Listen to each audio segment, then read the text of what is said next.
The caged one. The zoo on Lunar Station 9 was the most famous in the galaxy. People from every colony came to see the rarest life forms from hundreds of worlds. Behind thick glass and glowing energy bars, creatures from distant planets lived in silent sadness. But there was one display that people talked about the most. It wasn't a beast with claws. It wasn't a monster with teeth. It was a girl. She looked around, 14 human years old. Her skin was soft lavender. Her hair was silver white, long and thin, almost glowing. Her fingers were delicate and her ears were slightly pointed. Two small horns curved back gently from her head like smooth glass. Her name was Lura. But the sign above her glass cage said something else.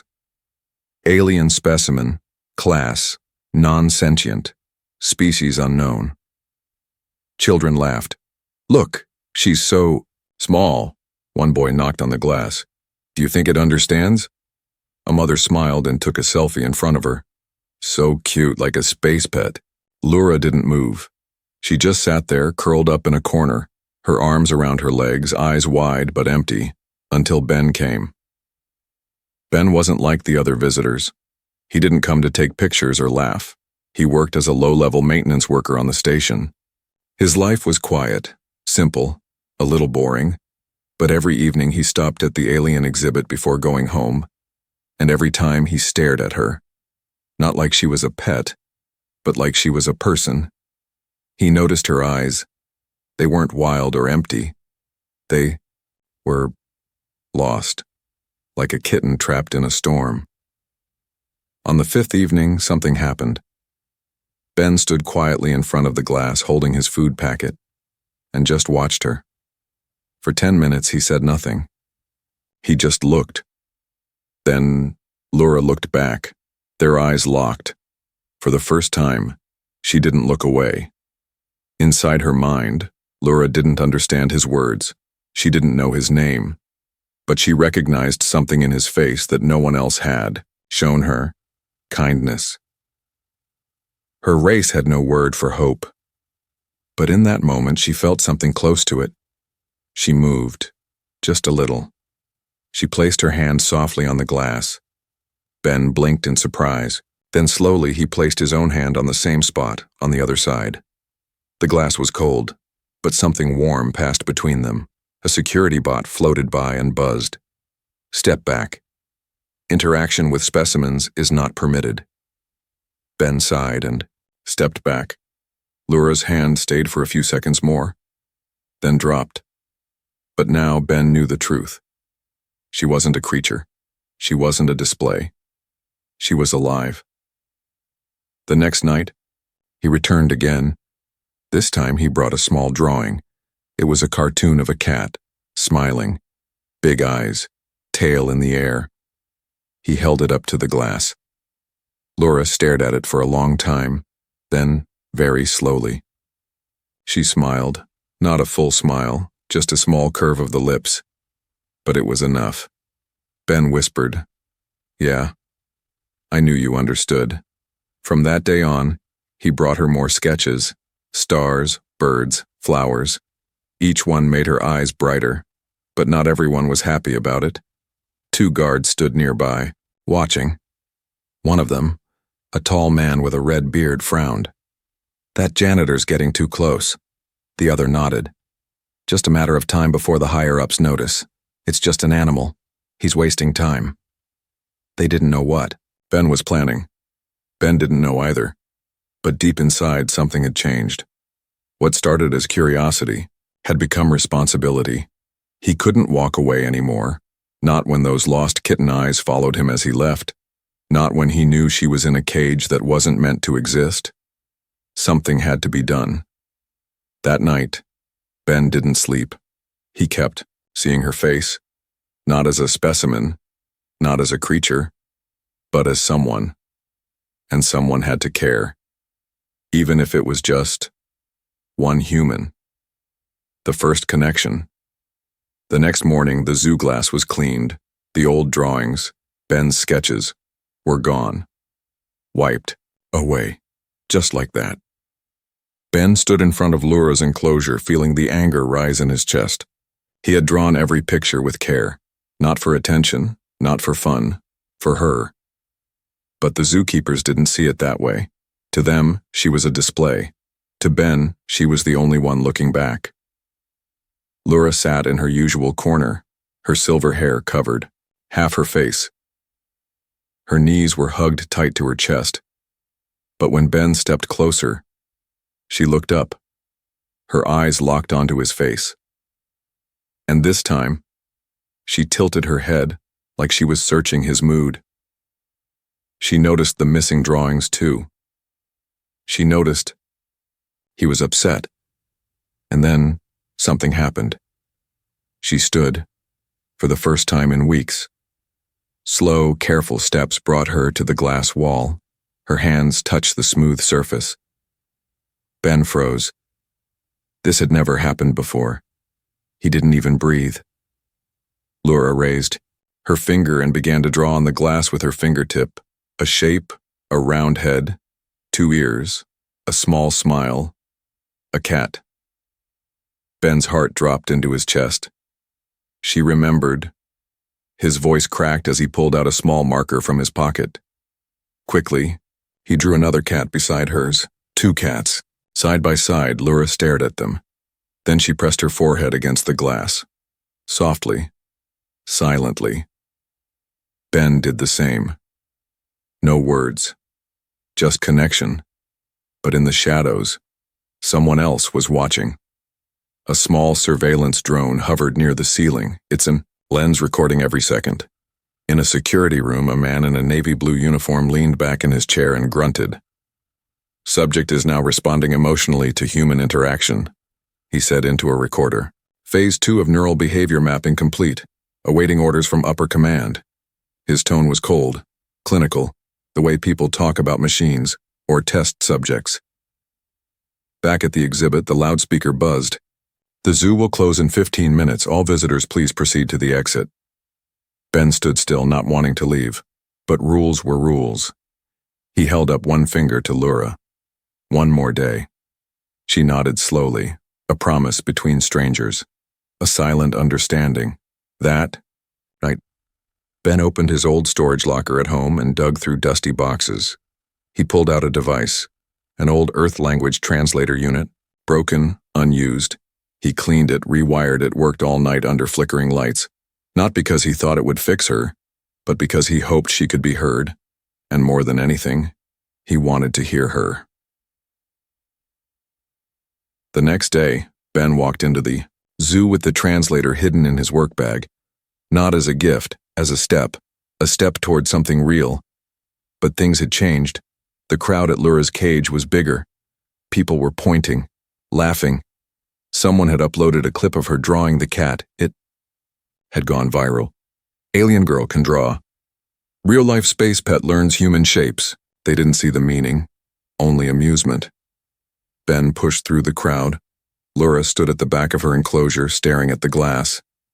Not drawing, not smiling. Just still, frozen. Her eyes didn't look lost anymore. They looked betrayed, like she had shown something private and the world made fun of it. Ben placed his hand gently on the glass. No response. He whispered, "I'm sorry. I didn't mean for them to see." Nothing.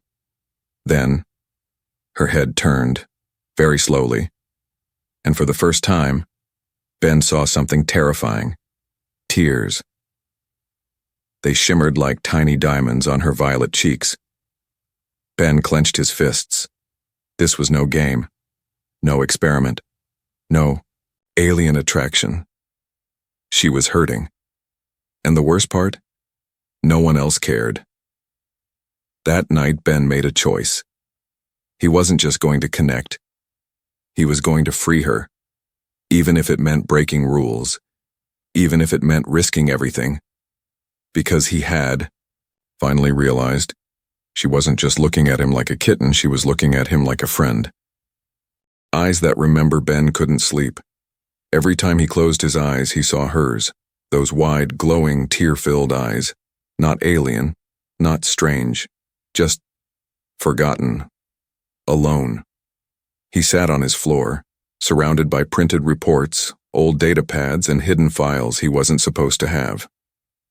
He had pulled every record about specimen 47B from the station archives. Her name wasn't there. Her species? Unknown. Possibly low intelligence. Arrival date? Classified. The files were cold, empty, like someone wanted her erased. But Ben kept digging, and then he found something strange, a blurry video file with no title. He tapped play. The footage began with heavy static, then cleared, a shuttle bay, a medical tent, several alien children, confused, crying, surrounded by humans in lab suits. A voice spoke in the background. Survivors of the Trinari colony bombing. Most are orphans, one of them shows signs of psychic resonance, keep her sedated. Ben hit pause. He zoomed in on one child. Tiny silver horns, violet skin. It was her, not a captured animal, a rescued child. His stomach twisted. She had survived a war, lost her people, was brought here for help, and someone locked her in a glass cage instead. Ben stared at the screen in silence. "This isn't a zoo," he whispered. "It's a lie." The next day he walked into the zoo with the translator device hidden under his coat. He didn't go as a worker. He went as something more dangerous, someone who knew the truth. Laura didn't look at him when he arrived. She sat with her arms wrapped tightly around her legs, eyes blank again. The crowd had thinned. The viral clip was old news now. The world had moved on. But Ben hadn't. He walked to the glass, placed his hand on it, and softly whispered, "Laura, I know who you are." Her ears twitched. He continued, "You're not a pet. You're not a display. You were rescued. But they turned you into a prisoner." Slowly, Laura turned her head. Her eyes locked onto his. And for the first time, Ben didn't see sadness. He saw a question. A spark. "Do you really know?" Ben reached into his bag and pulled out the small translator unit. He turned it on, pressed it against the glass, and whispered again, "Can you understand me now?" For a long moment, nothing happened. Then Laura placed her hand flat against the glass. Ben pressed the translator there too. A soft hum filled the air. A light blinked. Then a voice, broken, echoing, came from the device. "Why? Did they lie?" Ben stepped back, breath caught in his throat. She had spoken. She understood. She remembered. Her voice was soft, but filled with memory and pain. They said, "Safe." Then, glass. Alone. Cold. Ben felt like the floor had dropped under him. This wasn't just a connection anymore. This was a call for justice. Behind him, someone cleared their throat. Ben turned quickly. A man in black zoo uniform stood near the corner, arms crossed, eyes sharp. "You shouldn't be here," he said coldly. "Step away from the glass." Ben stood firm. "She can talk." "Back away now. She remembers everything. You lied. She's not a specimen. She's a survivor." The man stepped forward. "Final warning." Laura stood now, hands pressed, firmly on the glass, eyes glowing faintly. "Let me out." The glass shook slightly. Ben's eyes widened. "She's not just a survivor," he whispered. "She's powerful." The guard tapped his earpiece. "Security to exhibit room 4. Containment. Protocol." Ben turned back to Laura. "I'll come back. I'll get you out. I promise." She nodded once. Then the room filled with red lights. Sirens, doors closing. Ben slipped the translator back in his coat and ran before the guards could catch him. Outside the zoo, breathless and shaken, he stopped near a trash chute and leaned on the wall. His heart was pounding, but his mind was clear. They weren't just hiding her. They were afraid of her, of what she might remember, of what she might say. And now, she had said enough. Ben looked up at the black sky above Lunar Station 9. For the first time, he saw it not as stars and light, but as a battlefield. Because now, he wasn't just a janitor. He was part of a war he didn't know had already begun. The plan to free. Ben didn't go home. Not after what he saw, not after what she said. He wandered the maintenance tunnels below the station, dark places no cameras watched. He knew them well. He cleaned them every week. But tonight they felt different. Tonight he wasn't fixing broken wires, he was planning a jailbreak. His mind raced. Lura could speak. She could remember. She wasn't just alive, she was awake, and they were afraid of her. The glass cage, the fake species label, the silence. It was all to keep her hidden, not from the public, but from someone above the public, from power. Ben pulled out his wristpad and opened a private contact. A name flickered on the screen. Mira, ex-Marine, clearance revoked, do not engage.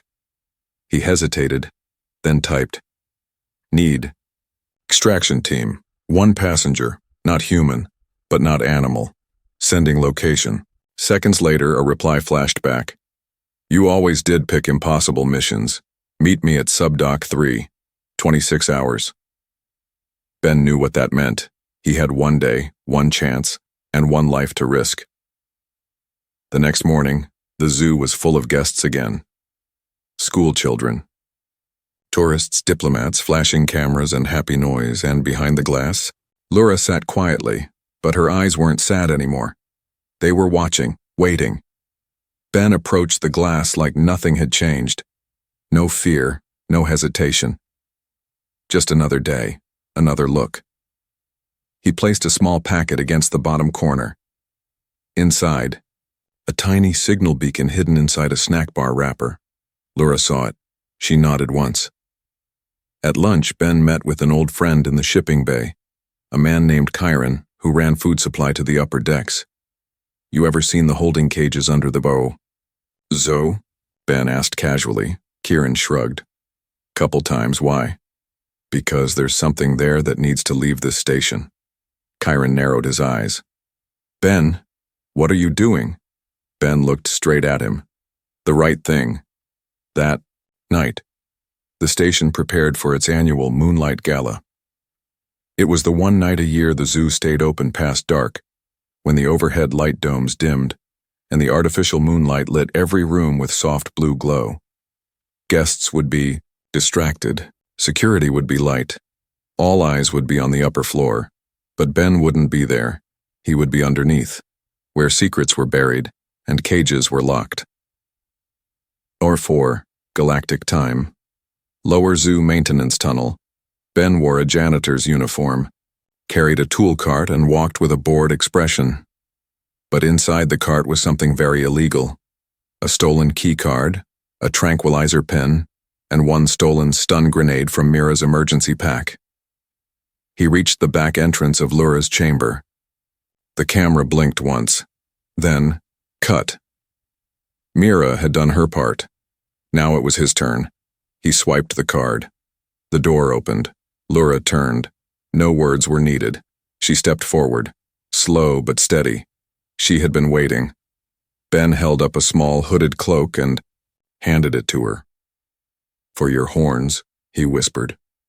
She took it and covered her head. Then she did something that made Ben freeze. She reached out and held his hand, not in fear, but in trust. They moved fast. Down the emergency stairwell, past the power backup room.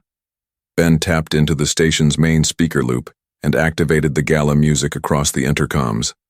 Loud, classical, distracting, but nothing ever goes perfect. As they reached the cargo exit, a guard stepped into view. He spotted the movement. Hey! Ben fired the stun grenade. Light exploded. The guard dropped. Lura flinched but stayed quiet. Ben grabbed her hand again. Just a little more. They reached Subdock 3. A small ship was waiting, lights off, engines hot. Mira stood at the ramp chewing gum. Nice passenger, she said. You always did like difficult rescues. Ben nodded. She's not difficult, just never had a choice. Mira looked at Lura, then stepped aside. Get in. We're leaving. Ben turned to Lura. This is it. You ready? Lura looked back at the zoo, just once. Then she whispered, no more glass, and walked into freedom. The night of escape. The escape should have ended when the ship doors closed, but fate wasn't finished yet. As Mira's vessel lifted off from Subdock 3, the station's alarms exploded like thunder. Unauthorized departure detected. All sectors. Lockdown initiated. Ben grabbed a handle as the ship jerked hard to the left. Red lights blinked across the console. Mira swore under her breath and slammed her palm on the thrusters. Someone sold us out, she growled. Lura sat on the floor, her hood off now, silver hair flying in the wind of the emergency vents. Her eyes weren't afraid. They were focused. Ben dropped beside her. You okay? She looked up at him, calm. You didn't run. Not a chance, he replied, out of breath. Outside the ship, drones swarmed like angry bees. Defense bots from the station's command center had already launched. Ben peeked through the window and froze. That's not just a response team, he muttered. That's military. Mira cursed again. They know who she is. In the back of the ship, the lights flickered. Lura flinched. Ben saw her grip her arms. What's wrong? She didn't answer, but the air around her began to, soft at first, then stronger. The emergency lights turned blue, and then, just for a second, the ship's walls began to vibrate. Ben leaned closer. Lura, what's happening? Her voice was low, scared. They marked me. Suddenly, the ship jolted. A drone fired a plasma burst, direct hit. Smoke poured in. The ship dropped altitude fast, spinning toward the outer ice ring of the station's shadow side. Mira shouted, Hold on! Ben threw himself over Lura as they slammed into frozen ground. Everything went black. Minutes passed, then cold light. Ben opened his eyes. Blood dripped from his forehead. His hands were shaking, but he was alive. He crawled over the wreckage. Mira was unconscious near the controls, but breathing. And Lura. She was standing outside the ship. Alone. Ben dragged himself up and ran after her. Outside, the world was silent. The crash had landed them in a frozen canyon, deep in the unlit zone of the station's outer rim. Ice crystals floated in the air like glowing ash. Lura stood at the center, facing a ring of approaching figures. Not soldiers, not bots, black armored agents, the kind that don't answer questions, the kind that erase problems. Ben reached her. We have to run. She didn't move. Her voice was calm. I remember them. The agents raised their weapons. Target 47B. Prepare for termination. Ben stepped in front of her. You'll have to go through me. The lead agent didn't even flinch. Fine. And then, it stopped. All of it. The sound, the wind. Even the agents froze in place, mid-step, mid-motion. Ben looked around, confused. What the? Then he turned to Lura. Her feet weren't on the ground anymore. She was hovering. Her eyes, bright white, her hair, floating like in water. Ben took a step back. Lura? The world shook. Ice cracked under their feet. The canyon glowed blue from below. The agents, still frozen, began to shake violently. One screamed. Another fell to the ground, twitching. She wasn't just remembering now, she was releasing it. The pain, the fear, the silence, everything they locked inside her. It came back like a wave. Ben shielded his face from the light. Then, silence. When he looked up again, Lura was back on the ground. Tears ran down her face. But the agents? Gone. Not dead. Just gone. Ben walked to her slowly. She collapsed into his arms. You saved me, he whispered. She looked up, barely able to speak. No. You saw me. Behind them, Mira stumbled out of the wreck, staring at the blue ring in the ice where the agents once stood. What? Is she? Ben looked down at Lura. She's not a weapon. He smiled. She's proof we failed to see the person inside the cage. Above them, the stars finally broke through the clouds. Lura looked up for the first time, free. The escape should have ended when the ship doors closed, but fate wasn't finished yet. As Mira's vessel lifted off from Subdock 3, the station's alarms exploded like thunder. Unauthorized departure detected.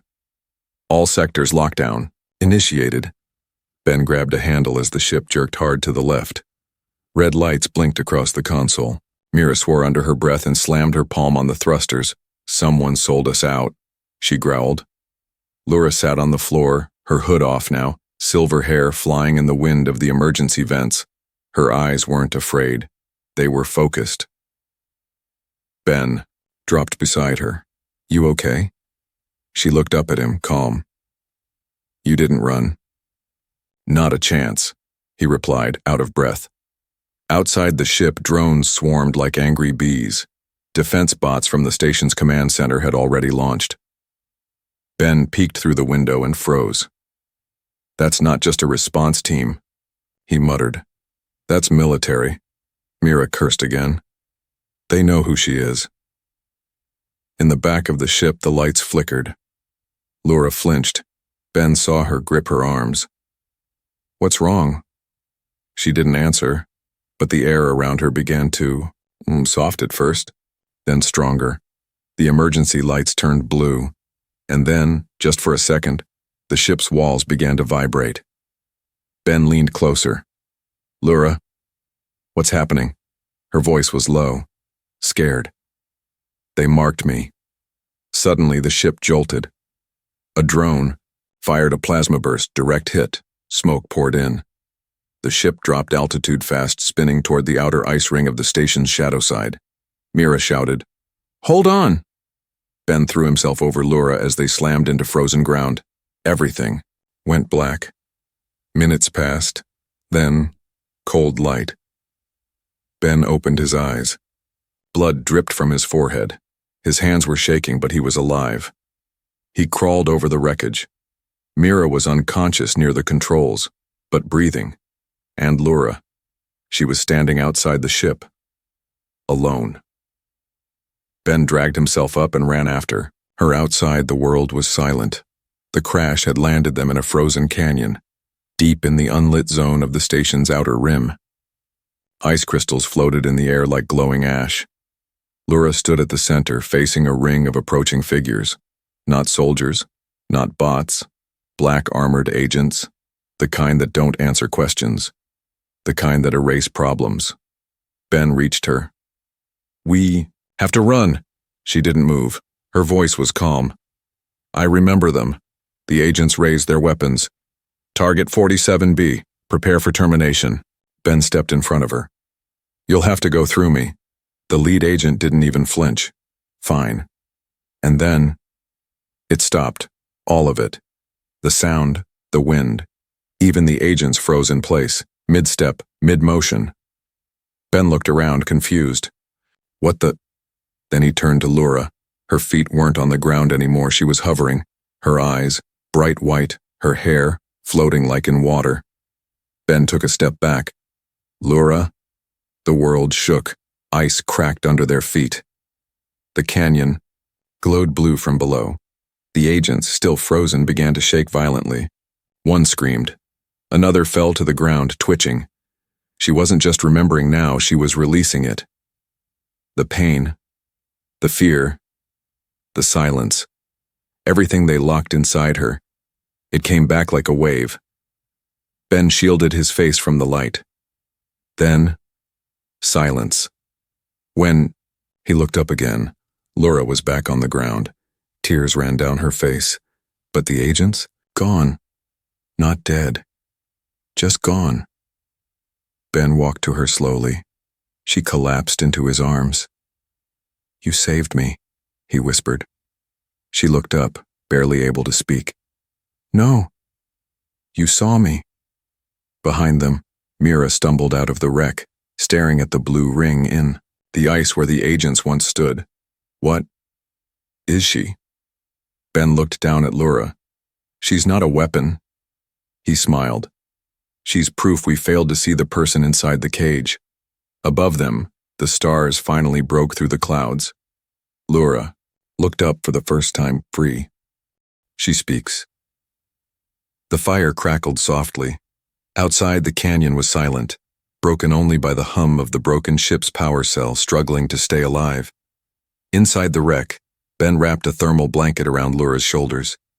She sat quietly, knees pulled to her chest, her silver hair falling over her eyes. She hadn't spoken since the blast. Not a word, not even a whisper. Just silence. But it wasn't the same silence as before. This one felt heavy, like she was trying to hold something back. Ben sat across from her and waited, not rushed, not pushed, just present. After what felt like hours, Laura looked up. Her voice came out soft and broken. They were not supposed to remember me. Ben leaned in. What do you mean? Laura touched her chest. They marked me with a silence code. Something to block my memories. My power. My name. But you made me feel again. That broke it. Ben's eyes widened. I didn't mean to hurt you, she shook her head. No, you helped me. You looked at me like I was real. A small tear rolled down her cheek. Not like a monster. Not like a thing behind glass, but me. Ben's throat tightened. He had never been anyone important. Just a janitor. A quiet face in the crowd. But to her, he was the first one who saw her. Laura's voice grew stronger now. I had a sister. She was older.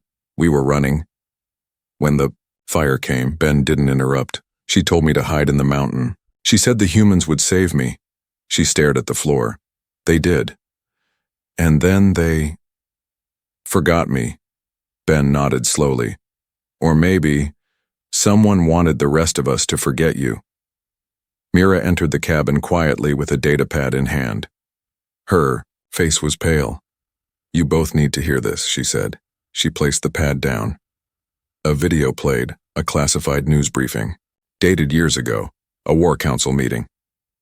Subject 47B exhibits high-level neural amplification. Telepathic potential is unstable. Public knowledge must be suppressed. Recommend long-term containment in controlled space. Make it look like a rescue. Ben stared at the screen, frozen. Laura's hand trembled. They used your pain, Mira said gently, because they were scared of your voice. Ben leaned forward. Do you still want to speak? Laura looked at him with eyes full of ancient fire. No, I need to. She stood. I don't want revenge. I don't want to destroy. I want to be heard. That night in the ship's comms room, they activated the long-range beacon. Not to call for help. To tell the truth. Ben worked on the signal while Laura sat by the mic, heart pounding. Her voice shook as she began. To anyone listening, I am not a weapon. I am not a specimen. I am not an exhibit in your cages. I am Laura of Trinaris, and I remember everything. You tried to make me forget, but I remember my sister's last words. I remember the fear. I remember the silence you forced on me. And now, I am not silent anymore. The recording ended. Ben sent the signal on every open channel. They didn't know who would hear it or who would come. But for the first time, Laura had spoken, and somewhere in the stars, someone was listening. Back inside, Laura rested her head on Ben's shoulder. Do you think they'll believe me? She asked softly. Ben smiled. Maybe not all of them, but someone will. She looked at him with gentle eyes. You believed me. He nodded. That was enough to start. No longer a display. 3 years later, a new monument stood in the heart of New Eden Colony. It wasn't tall. It wasn't gold. It wasn't grand. It was simple. A slab of dark glass, cracked, shattered. And, beside it, one small engraved line, She was never meant to be behind it. Children gathered around it during field trips, but their teachers didn't call it the zoo statue. They called it Laura's Wall. And just beyond the monument, inside the newly built Center for Interworld Understanding, Laura stood before a crowd, her violet skin glowing under the soft lights, her silver hair braided neatly over her shoulder. She was no longer in rags, no longer behind glass, no longer unknown. She wore the soft blue and white robes of a diplomatic envoy. And she was about to speak. Ben sat quietly in the front row. He wore a simple jacket, still a little rough around the edges, still not used to the attention. But he didn't care about the cameras or the officials. He only cared about the girl who used to draw cats with her finger on a cold glass wall. Now, she was speaking to the galaxy, and they were listening. Laura stepped up to the podium. Her voice was calm, clear, and confident. There was a time when my name was forgotten, when I was seen but not heard, when I was alive but not free. She paused. And it only changed because one human looked into my eyes and didn't turn away. People leaned forward. This is not a story of anger. It is not about blame. It is about change. The kind that starts with a small choice. To speak. To listen. To stop looking at each other like exhibits in a cage. She placed one hand over her chest. I am Laura of Trenaris, a survivor, a speaker, a bridge. And today I stand here, not as a display, but as a voice for every species that was ever made small, silent, or forgotten. The room erupted in quiet, respectful applause. Some people wiped tears from their eyes. Others nodded, deeply moved. Outside the building, an alien child clutched their parent's hand. They stared at the monument, at the cracked glass. Why is it broken? The child asked. The parent smiled. Because she broke it from the inside. Later, as the sun set over New Eden's twin moons, Ben and Laura sat on a bench by a quiet pond. No cameras. No crowds. Just peace. Laura looked at him and asked, Do you remember the first time I drew a cat? Ben laughed. Of course. You had better handwriting than me. She smiled gently. That was the first time I felt real again. Ben nodded. That was the first time I realized the galaxy had it all backward. Laura raised an eyebrow. Backward? Yeah, Ben said. They thought humans were the ones teaching aliens. Turns out we had the most to learn. They sat in silence for a while. Then Laura whispered, Do you think there are more like me out there? Ben looked up at the stars. I'm sure of it. She stood, her voice soft but full of purpose. Then I'll find them, and I'll listen. And just like that, the girl who once had nothing walked into the future, no longer behind glass, no longer unknown, no longer silent. The end.